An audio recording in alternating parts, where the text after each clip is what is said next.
Hello YouTube, welcome to another Season 6 Patch 6.1 guide by Fresh from eGaming Television, and in this episode we are finally bringing you Morgana.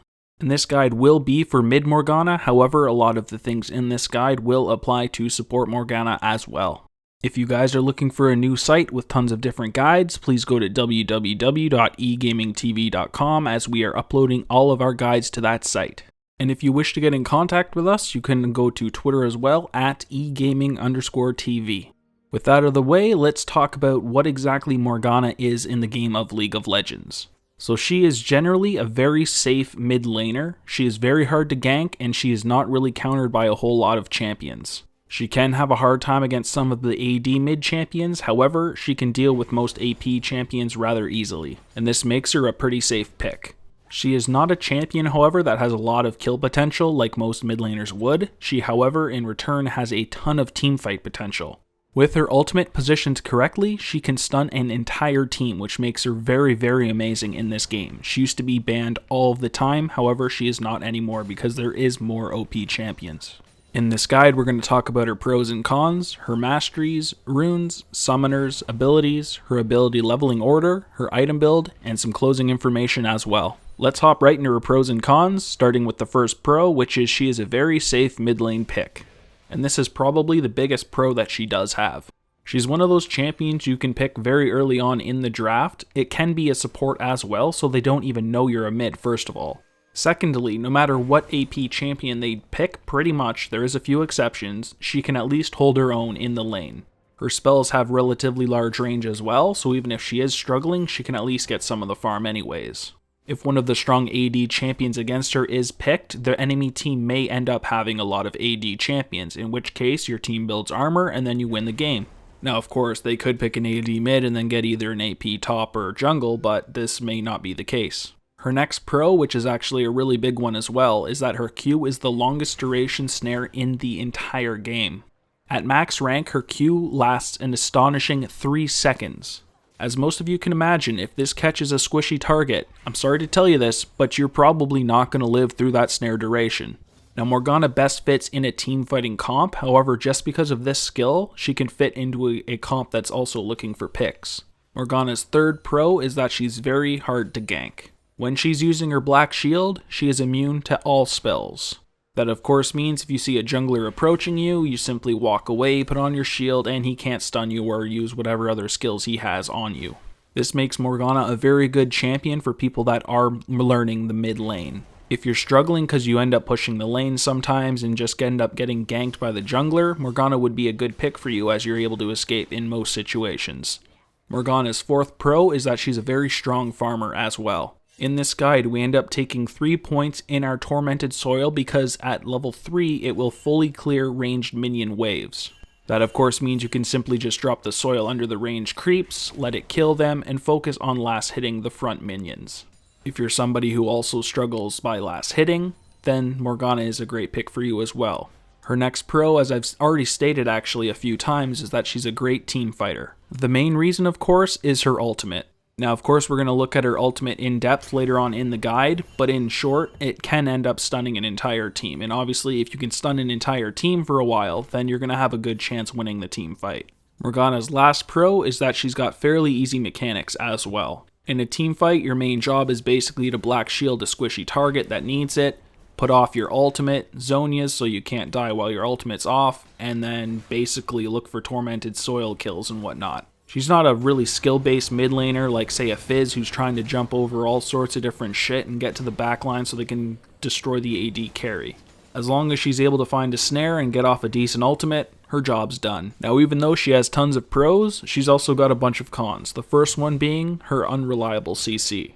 Her snare has a very long range, however, it moves rather slow. For people that have a clue how to actually dodge skill shots or actually have built-in ways in their champion, they may very rarely get hit by this CC.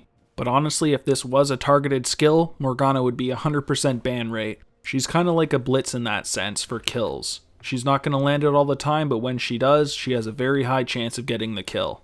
Her next con, however, is that she doesn't have high kill potential on her own. However, if you get to pair her with, say, a Draven who gets to stand there for 3 seconds smashing his opponent in the face, then the kill potential is obviously huge. She's not going to find tons of kills in the mid lane by herself, however, when she starts grouping with the teammates, she can end up picking up some nice kills. Morgana's third con is that she needs Azonias to be effective. The way your ultimate works is that it takes a couple seconds to actually proc the stun. Now Morgana is pretty tanky against AP champions, however if she's in the middle of a bunch of AD champions, she has a high chance of dying before the ultimate actually goes off. The Zhonya's is so effective on her because if she has her ultimate started and she pops it, the ultimate will still go off. If you put 2 and 2 together, of course, that means she will not die and the stun is going to go off. Because of this reason, of course, our Zhonya's is our first item.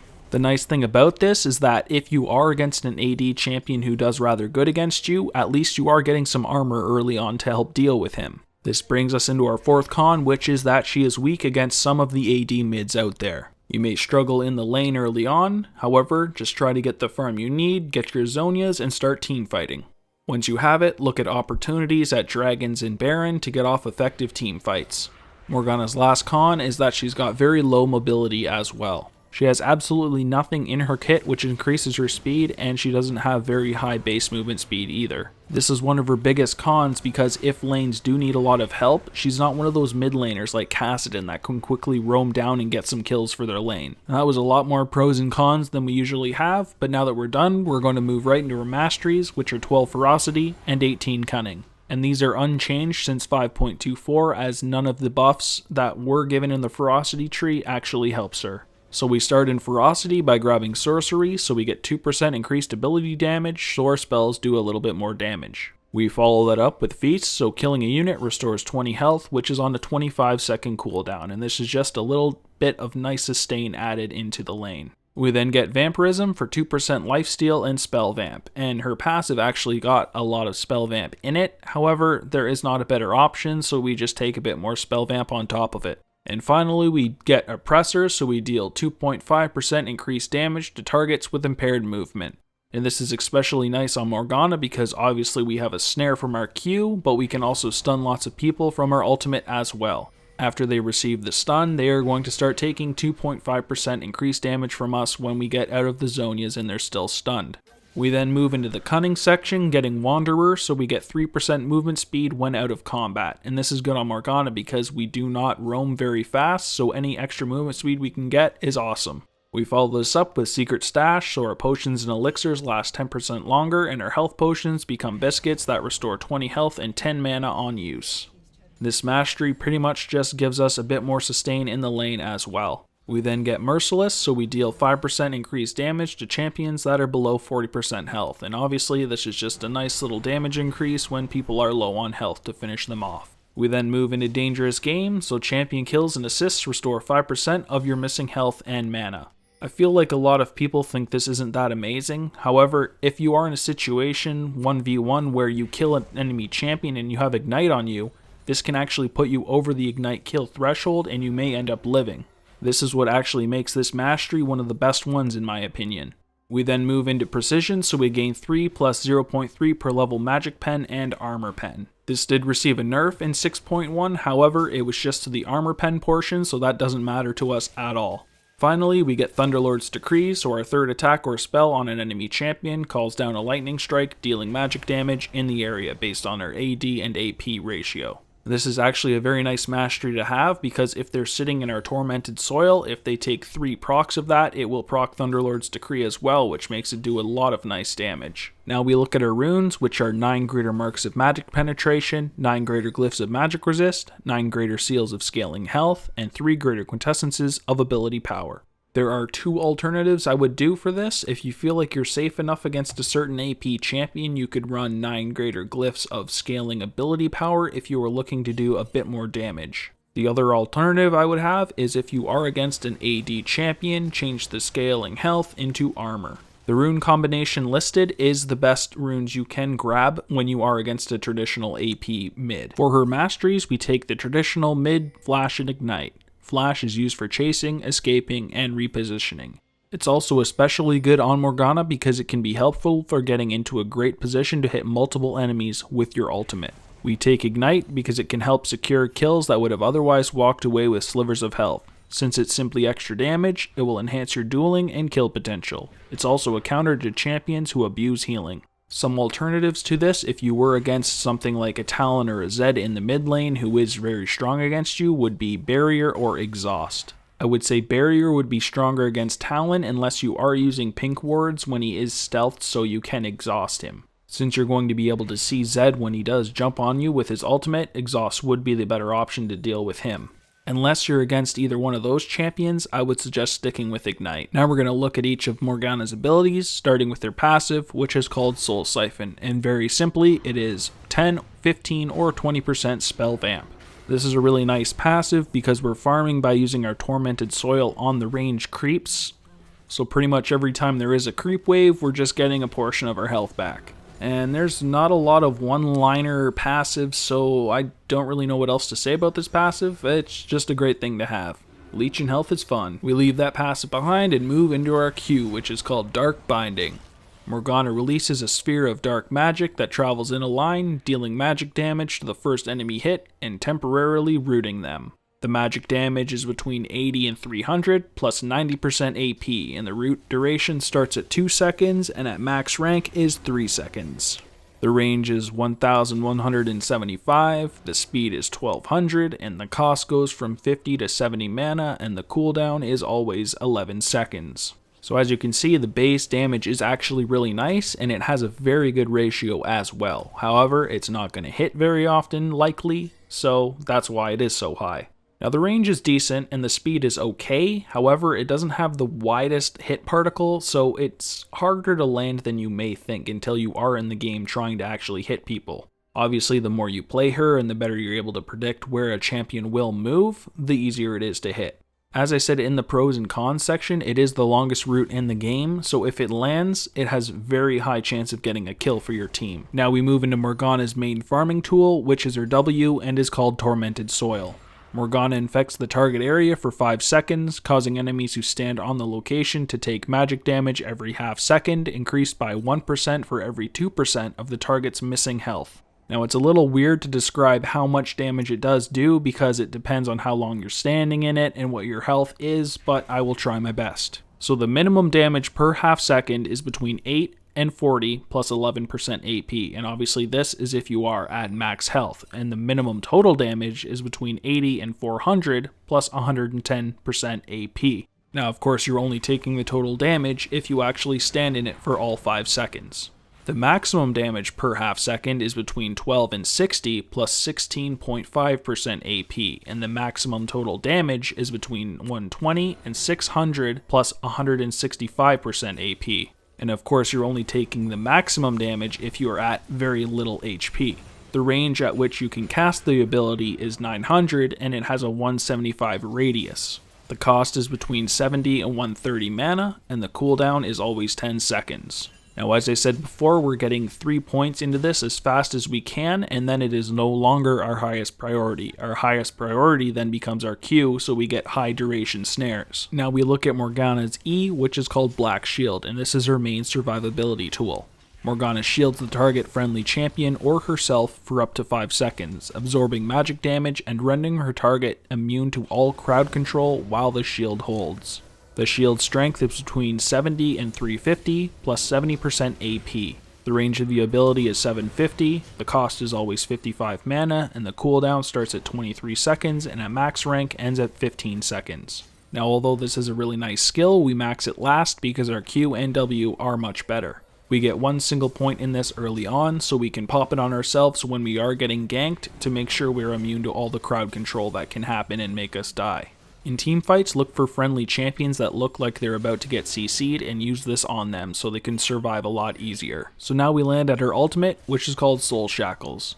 After a 0.5 second delay, Morgana latches chains of energy onto nearby enemy champions, dealing initial magic damage. The tethers grant true sight of affected enemies and slow them by 20%.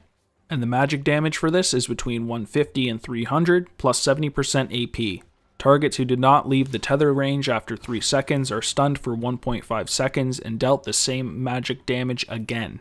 The range for which targets get the actual shackle is 600, and as long as they do not move at a range of 1050 away, they will get stunned.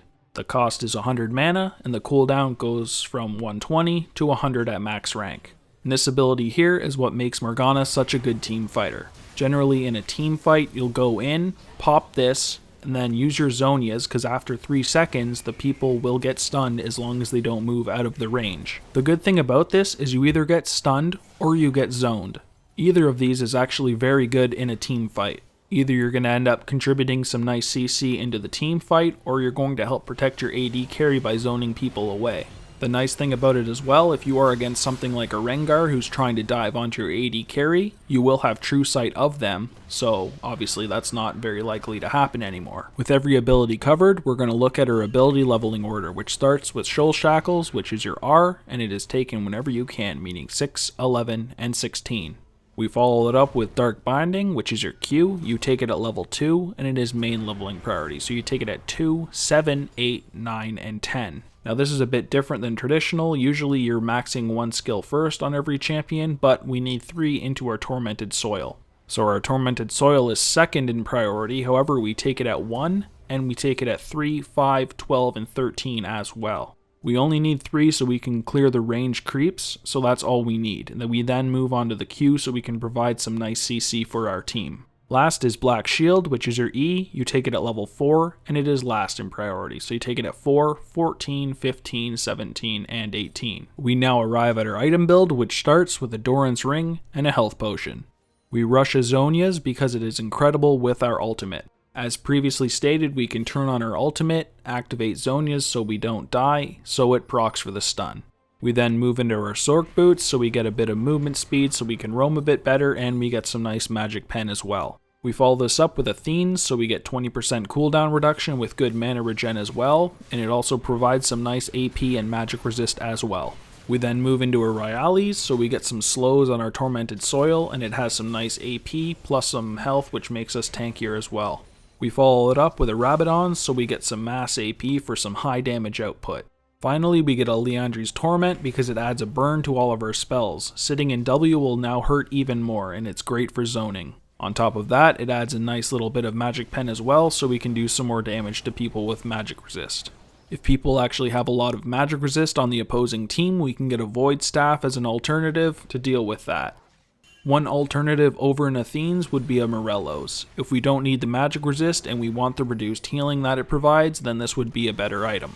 The third alternative would be an Abyssal Scepter if the enemy has a lot of AP and we wanted to pick up a bit of magic resist for ourselves. Now that pretty much covers it for our mid Morgana guide. Please remember you can go to egamingtv.com if you wish to view our other guides or just get in contact with us. You can also get in contact with us via Twitter at egaming_TV. If you guys have any comments or suggestions on how we can get our guides a bit better, please send us those. If you guys are watching this guide and you are new to the mid lane, try starting with Morgana. She is easily one of the strongest mid laners and can contribute a lot to team fights. I'd like to thank you guys for watching this guide, and I hope to see you guys in some other ones.